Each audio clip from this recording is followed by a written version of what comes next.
what is needed in this particular context. So what you're saying is, I see it like, since the employees could be more flexible in the future, they could work maybe with several companies with several way to connect with them. Sometimes as an employee, sometimes as part-time, sometimes as an external project, sometimes as part of a group, maybe a startup or a group of experts coming to do a specific project or a specific goal they have.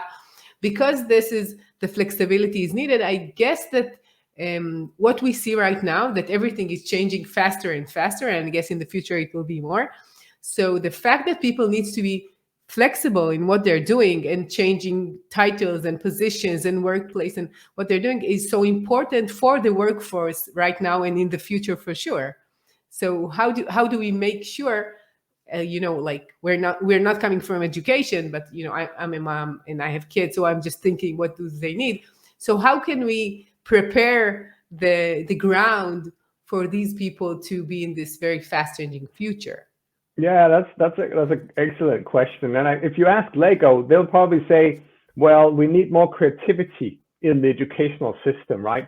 Because we need to empower the new generations of kids to have creative confidence, so that they are able to sort of flow more freely in a changing environment, where their creativity helps them understand, okay, so how can I tackle this new situation, and basically have more confidence and being more comfortable about change, about things that are not cut out completely in detail, but where there's still a couple of unknown areas that somehow need to yourself iron out or figure out, okay, so how do I actually do this concretely?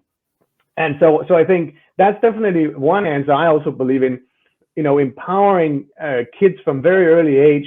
Actually, if you go early enough, they are highly creative, right? Most kids are super creative by nature. That's the way they learn anything. But then through the school years, there's somehow some of that creativity dies a little bit, and often it's at the age where you start being more self-aware, like, what am I good at, what am I not good at, and this fear of failing starts creeping in. You don't want to do something that you're not good at the first time, and I think that's the critical moment where we need to teach our kids, but also ourselves, right? Because as adults, we have this problem even more. We don't want to be exposed with something we're not good at. We don't want to make mistakes in front of other people. So we stick to what we're good at. We stick to what we know. And slowly that sort of kills our creativity and potentially our ability or want to move into new territories, to doing new things. And so if we can help the kids at this critical age to keep that, then I think that's one of the best investments in making sure that there's a highly creative and adaptable and passionate workforce in the future. But then, when you look at, okay, so how do we manage it right now, where we are with the current, workforce? And it's again back to the balance of saying it's not just about letting people completely free. Now everybody are freelancers and they mind their own business, and we hire them when we need and then we throw them out again.